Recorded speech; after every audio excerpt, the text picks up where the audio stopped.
want to talk to you about what defines a rebel retiree and then give you 5 tips on how you can approach this mindset if you want to retire early. So stick with me because I think you'll find these tips to be unique and not your typical retirement advice. So welcome back to Rebel Retirement, where we talk about all things retirement and how you can determine what you value through a just-in-time retirement mindset. Let's get started.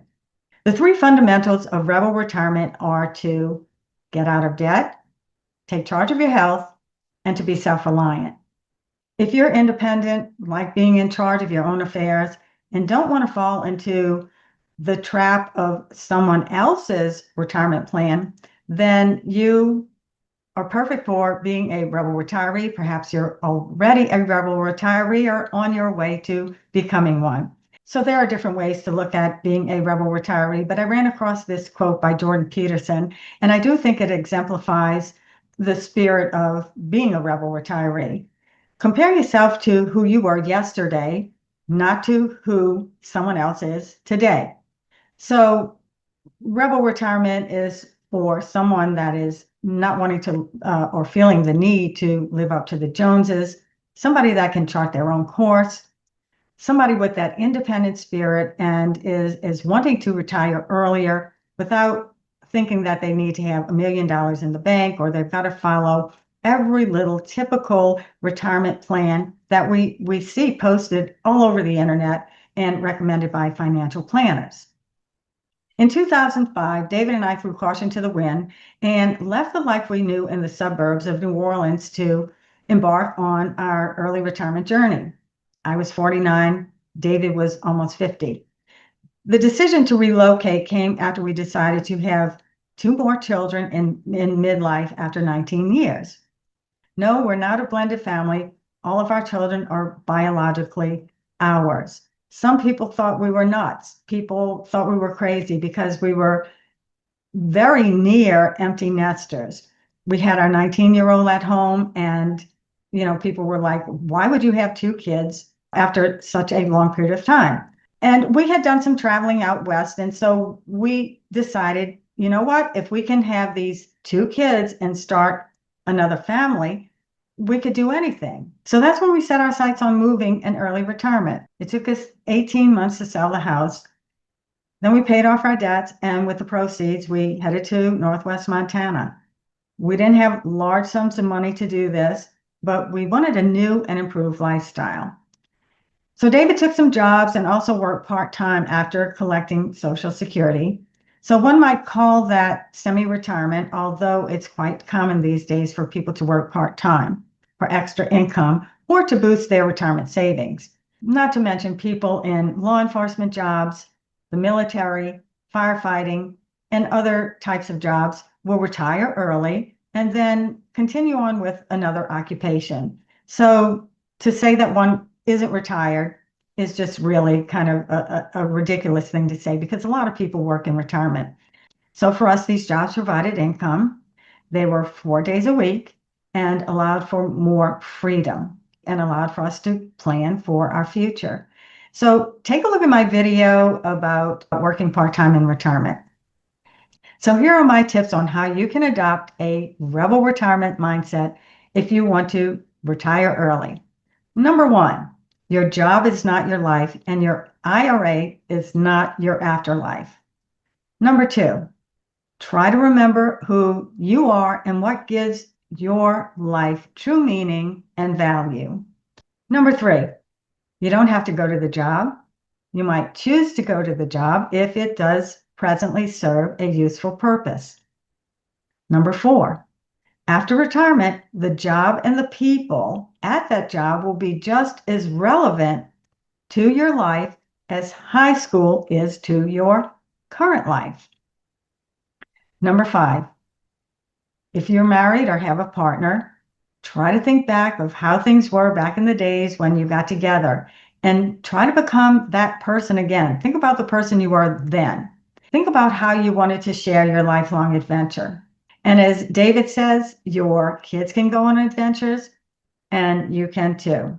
Tip number 6, sometimes strangers that you share interests with will become familiar and those that you are familiar with will become strangers. So let's say you do relocate or decide to do something different with your retirement.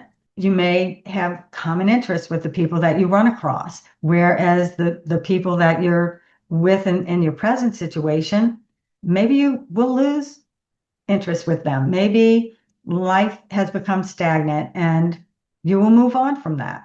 Number 7, remain in charge of your health so you can avoid as many health problems as possible. Number 8, visualize the life that you want. Visualize what you want to do moving forward, not what you think you have to do, not what other people are trying to tell you have to do. It's important to remember that it's your one and only life, and to break free from any constraints from people or peer pressure telling you what to do with your life. And lastly, if at all possible, practice retirement, because your post-retirement life is going to be different than your pre-retirement life. Our Just-in-Time Retirement playlist covers a lot on how we approach this mindset. And our shorts content also contains little nuggets that give you a better picture of how all of this works. So check out that playlist and let me know in the comments if this has resonated with you. And please share it with someone who might find it helpful. Until next time, stay curious, stay healthy, and trust your retirement journey. I'm Marlene with Rebel Retirement. Thanks for watching, and I'll see you next time. I was listening to an interesting podcast with Mel Robbins and Jay Shetty. They were talking about the 3 pillars of friendship. And those 3 pillars are proximity, timing, and energy.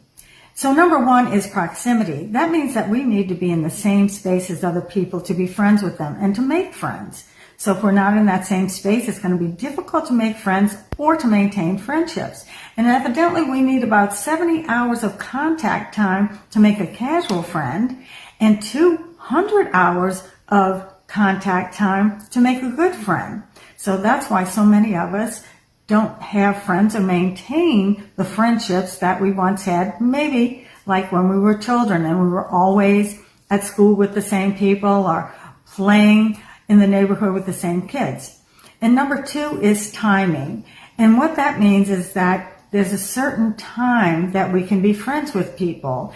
And that timing has to do with a certain part of our lives. For example, if we are at work and we might like the people at work and we want to be friends with them and we don't have a problem with them, we connect. But once we go home and we have our families and we're doing our own thing and maintaining our homes and taking care of our children, we just don't have the time, or it's not the correct timing for friendships. And then number 3 is the energy. So where the energy comes in is that we could be friends with people, but then if the energy changes, if somebody moves, if somebody stops drinking, if somebody quits smoking, if somebody changes their income, loses a job, or gets promoted, all of these things affect the energy in which we need to maintain friendships. So there you have it. There are the 3 pillars of friendships. And this does explain sometimes why it's so difficult to maintain friendships, but it's also one of those things that we can appreciate, that we don't need to take it personally, because this is just ebbing and flowing throughout our lives. So if we can learn to appreciate that, we'll be a lot happier in our lives if we look at it that way. Hey, you guys, please take a look around my channel. I have hundreds of videos on topics including Social Security, Medicare, how to get out of debt, pros and cons of moving, relationship issues, health topics, and more. And all of these videos are based on my experience and what I have learned in retirement. And I know that many people are worried about money in retirement, and this is exactly why Rebel Retiree and I created our Just-in-Time Retirement series. And it's absolutely free, you guys, so it doesn't hurt to take a look at it. It's a mindset-based retirement planning strategy that eliminates waste and aligns your finances with your goals and values. With continuous improvement, you free up your resources to create an abundant retirement lifestyle. So I recommend viewing the playlist on this channel. And to get the full picture, visit our website, rebelretirement.com. And if you are nearing retirement and worried about your financial future, you're going to get a whole different viewpoint. See for yourself at rebelretirement.com.